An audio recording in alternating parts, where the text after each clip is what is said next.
జై శ్రీమన్నారాయణ. ఈరోజు మనకు కష్టాలు బాధలు ఎందుకు వస్తున్నాయి?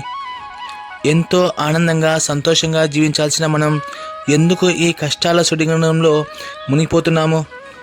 ఈ కష్టాలు మనకే రావడానికి గల ప్రధాన కారణాలు ఏవి అనే రహస్యాన్ని తెలుసుకోబోతున్నాం. నిజానికి కష్టాలు 3 రకాలు. ఒకటి పాపాల ద్వారా వచ్చేవి, రెండవది అజ్ఞానం వల్ల వచ్చే కష్టాలు, మూడవది భౌతికమైన కోరికల వల్ల వచ్చే కష్టాలు. ఇప్పుడు ఒకటి పాపాల ద్వారా వచ్చే కష్టాలు తెలుసుకుందాం. మన గత జన్మ లేదా ప్రస్తుత జన్మలో మనం చేసినటువంటి కార్యాల వల్ల వచ్చే కష్టాలని పాపాల ద్వారా వచ్చే కష్టాలని అంటాం. రెండవది అజ్ఞానం వల్ల వచ్చే కష్టాలు. సరి అయిన జ్ఞానం లేకపోవడం వల్ల మనం ఏ పనులు చేయాలి, ఏ పనులు చేయకూడదు అనే విషయాలు తెలియకపోవడం వల్ల, అంటే అజ్ఞానం వల్ల వచ్చే కష్టాలు. ఉదాహరణకి మన అందరికీ తెలుసు ఏవి మంచి పనులు, ఏవి చెడు పనులు అని. కావున చెడు పనులకు దూరంగా ఉంటూ మంచి పనులు చేస్తూ ఉండాలి. మూడవది కోరికల వల్ల వచ్చే కష్టాలు. కోరుకున్న పనులు నెరవేరినప్పుడు మనం చాలా బాధపడుతూ ఉంటాం.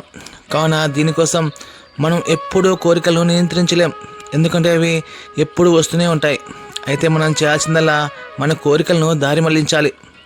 మన కోరికల్ని భగవంతునికి ఇష్టమైన పనుల పట్ల మార్చుకోవాలి. ఉదాహరణకి మన కోరికలు ఏ విధంగా ఉండాలంటే, ప్రతిరోజు భగవంతునికి పూజ చేయాలనే కోరికను పెంచుకోవాలి. అలాగే ప్రతిరోజు హరినామ స్మరణ చేయాలి అనే కోరికలను పెంచుకోవాలి. మూడవది ధర్మబద్ధమైన జీవితాన్ని గడపాలనే కోరికలను పెంచుకోవాలి. వీటిని సాధించడానికి మనం ప్రతిరోజు ప్రయత్నం చేస్తూ ఉండాలి. నిరంతరం వీటి గురించి ఆలోచిస్తూ ఉండాలి. అప్పుడే మనకు భగవంతుని యొక్క సహకారం లభిస్తుంది.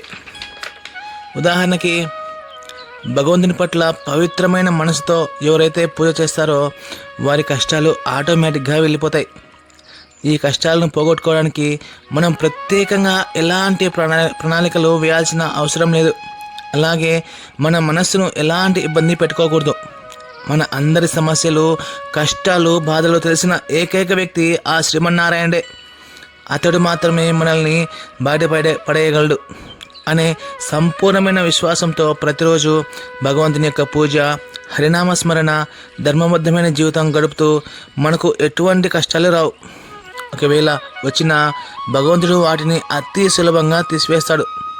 నిజానికి భగవంతుని పట్ల సంపూర్ణమైన విశ్వాసం ఉన్న వ్యక్తి ఎటువంటి కష్టాలకు, బాధలకు భయపడ్డు. ఎందుకంటే ఈ ప్రపంచంలో మనకు జరిగే ప్రతి చర్య ఆ భగవంతుని యొక్క నిర్దేశానుసారమే జరుగుతుందని అతనికి తెలుసు. అలాగే ఈ కష్టాలు, బాధలు శీతోష్ణ సుఖదుఖేషు, అంటే ఎండాకాలం, చలికాలం ఏ విధంగా వచ్చి వెళ్తాయో ఈ కష్టాలనేవి, బాధలనేవి కూడా అలాగే వచ్చి వెళ్తాయి.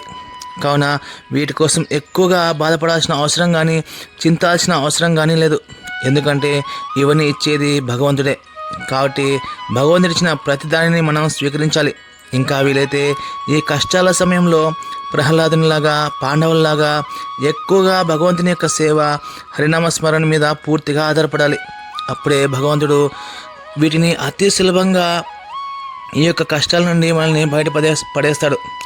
ఆ సమయం వచ్చే వరకు మనలో భగవంతుని పట్ల సంపూర్ణమైన విశ్వాసం, ఓపిక ఉండాలి. జై శ్రీమన్నారాయణ. ఈ యొక్క భక్తి సమాచారం మీకు నచ్చినట్లయితే దయచేసి నరసింహకృష్ణ తెలుగు భక్తి ఛానల్ని సబ్స్క్రైబ్ చేయండి. ధన్యవాదాలు.